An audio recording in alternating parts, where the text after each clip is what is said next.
আমাদেরকে আল্লাহ রাব্বুল আলামিন তার রহমত থেকে নিরাশ হতে বারণ করছেন।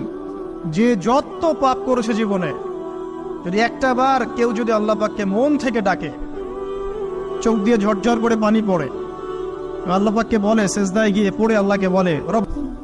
একটা হাদিস পড়ছিলাম, নবী করিম সাল্লাল্লাহু আলাইহি ওয়াসাল্লাম তিনি বলছেন যে লাম্মা কাদাল্লাহুল খালক, যখন আল্লাহ রাব্বুল আলামিন এই মহাবিশ্ব সৃষ্টি করেন, তখন আল্লাহ রাব্বুল আলামিন কাতাবা কিতাবান, একটা কিতাব লিখেছেন।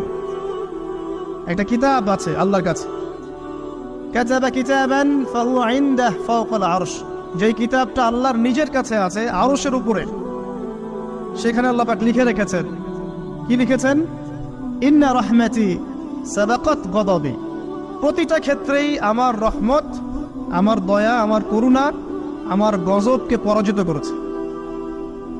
মানে আল্লাহ রাব্বুল আলামিনের গজব এর উপরে আল্লাহ পাকের রহমত অবস্থান করছে। জীবনের কোনো ক্ষেত্রে হতাশ হওয়ার কোনো সুযোগ নাই। আজকে পারিবারিক ভাঙন বলেন, ব্যক্তি পর্যায়ের আত্মিক ধ্বংসই বলেন, সমাজের বিপর্যয় বলেন, যাই বলেন, পিছনে একটা বড় কারণ আছে। সেটা হলো আল্লাহ থেকে দূরে থাকা মানুষ, আল্লাহ থেকে হতাশ হয়ে যাওয়া। আর এই কাজটা শয়তান করিয়েছে মানুষকে আল্লাহ থেকে দূরে সরানোর জন্য। কিন্তু আল্লাহ রাব্বুল আলামিনের কাছে কেউ যদি যেতে চায়, মন থেকে যদি আল্লাহকে একটা বারও ডাকে, আল্লাহ পাক এক ডাকের মাধ্যমেও তার গুনাহ মাফ করতে পারে।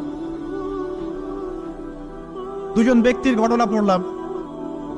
একজন ব্যক্তি প্রচন্ড রকম আবেদ, প্রচুর ইবাদত করে।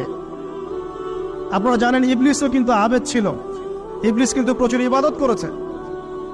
এখন ওই ব্যক্তির একজন বন্ধু ছিল, এটা বনু ইসরাঈলের ঘটনা। তো সেই বন্ধু পাপী ছিল, বিভিন্ন কবিরা গুনাহ করত।